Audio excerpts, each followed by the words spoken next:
All it takes is one thing to change things in your life. And for me, it was an injury. Now, I'm slowly making my way back, recovering. However, it is taking some time and probably will still take quite a bit of time to get 100% better. But in this video, I'm going to share with you my journey and let you know what I have planned for the future.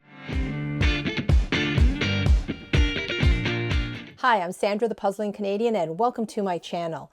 Well, over the last couple of months, I have been dealing with an injury in my arm. I've been feeling severe pain. And of course, it's all due to overuse. For those of you who follow my channel regularly, I was practicing quite a bit for the last several months to prepare for Worlds, to improve my time, and all that practicing just strained my arm and I felt a lot of pain. And at my age, it's quite easy to get a muscle strain and even harder to recover from it because my muscles are weaker. So when I came back from Worlds, I stopped puzzling. I did maybe like 1 or 2 puzzles, but then by October, the pain just got worse, shooting. It was in my arm, and now my shoulder had a sharp pain also, probably because I've had to adjust my posture because of the pain. And I had to stop puzzling and recording videos and uploading them to YouTube. But when things like this happen, this is a perfect time to just slow things down and recover and reflect. And that's what I did. So I've spent the last several weeks just working on my muscle strength as per the doctor's instructions. So I was doing that and then just slowing the pace down. And it can be very frustrating because an injury like this, my right hand is my dominant hand, affects everything you do, like from using the computer to doing laundry, chopping up vegetables for cooking, everything that you do with your dominant arm. All of a sudden now I had to rest and go at a slower pace. So I couldn't do any puzzling because that would affect my arm also. So I had to turn to some other hobbies. So I got the opportunity now to catch up on some reading, some books that I had in my to be read pile. So I did that. I also rested and watched a lot of TV series that I haven't had the opportunity to watch, like Nobody Wants This on Netflix. I also started watching Shrinking on Apple TV. So both of those series I really enjoyed. So it gave me the opportunity to catch up on some of those shows. And at the same time, it allowed me to think about how I wanted to go forward with my YouTube channel in 2025. And towards the end of the video, I'll let you know what I'm planning to do. So after a couple of weeks of resting and trying to strengthen my arm, things were starting to get better. The severe pain was slowly going away. And by the end of October, beginning of November, I really felt like I wanted to get back to puzzling. I missed it. It was very calming and relaxing for me. And it, helps me keep my mind off other things. So I wanted to start doing it again, but I didn't want to go for a 1,000 piece puzzle right away. So I thought, let's work on some small piece counts and just do them in small chunks. So I wasn't going to spend a lot of time puzzling because I didn't want to strain my back and my arm. So that is what I decided to do. So let me share with you some of the puzzles that I worked on that helped me get me back into my puzzling groove.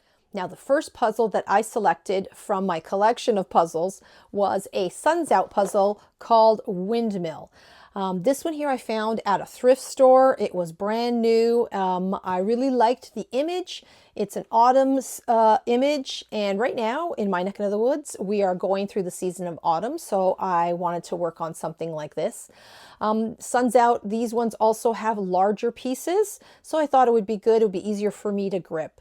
When I started out the first day working on this puzzle, all I did was sort the pieces and flip them, sort them on a board. That was it, and then I had to rest. And as you can see in the video, I was using mostly my left hand because I do not want to strain the right hand.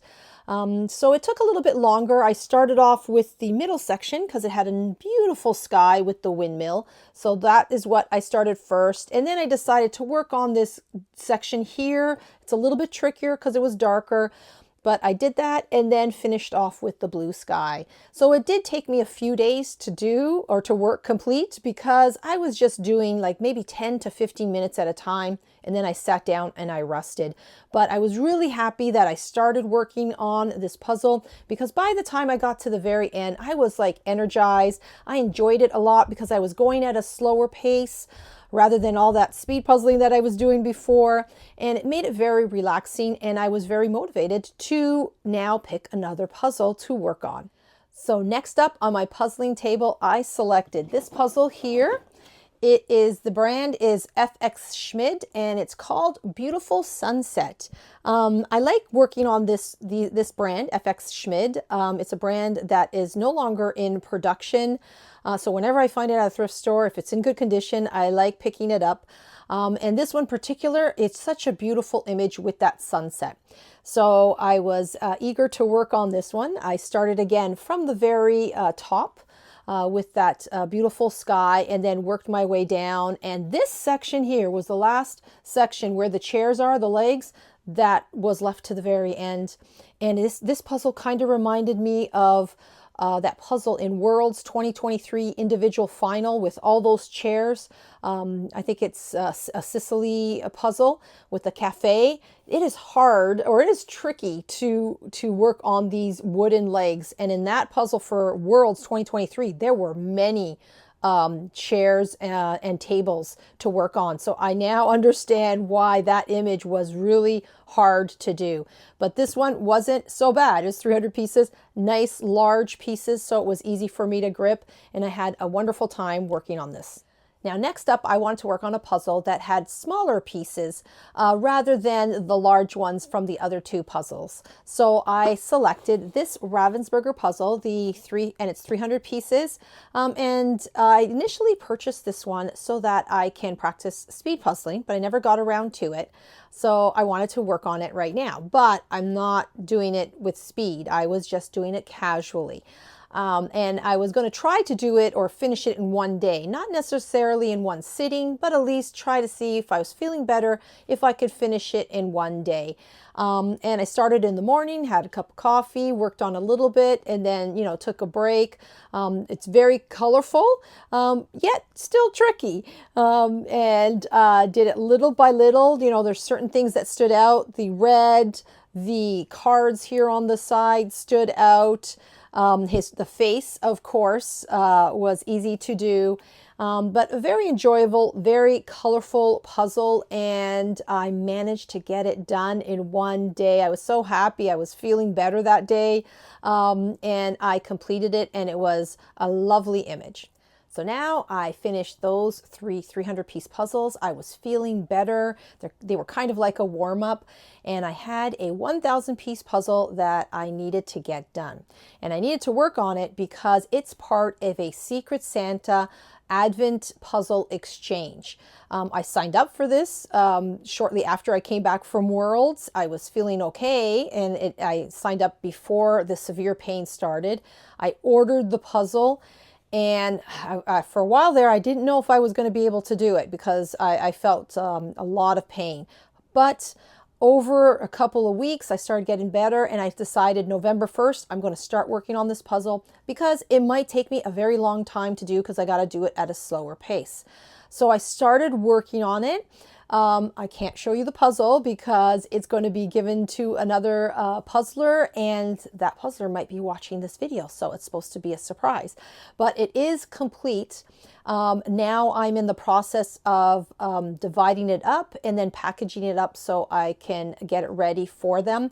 And I will show you what it looks like only in December. I will have another video. So if you haven't subscribed to my channel yet, please do so you can see what this puzzle is, how I did the DIY Advent puzzle, and then I'll be sharing with you the puzzle that I'm going to receive, and I'm going to take some pictures as I work on it through the month of December. So that is where I'm at in regards to puzzling. Going forward, I'm just going to be going at a slower pace. I'm going to be doing a lot more casual puzzling, and it is refreshing. I have spent the whole year doing a lot of speed puzzling, and I missed casual puzzling, and I'm slowly making my way back, and I'm enjoying it. So I'm going to be only puzzling when I feel good. I do not want to overstrain my arm. So what that means is probably for the month of November and December, there'll probably be less videos that I will be uploading to the channel.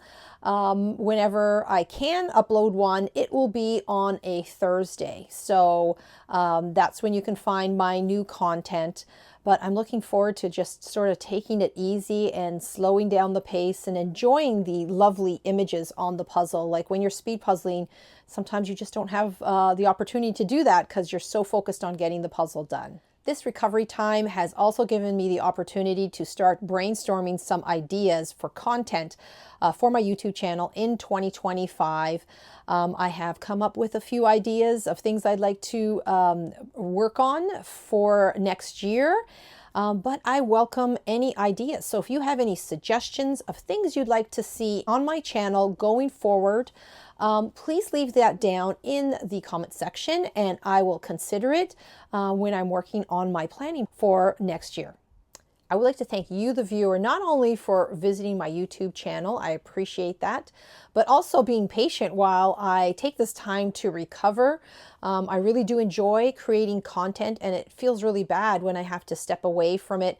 But I need to do that for my health, and I appreciate it, and I thank you. And hopefully somewhere down the road, I will get back to a regular schedule of puzzling and of creating content. So until next time, happy puzzling.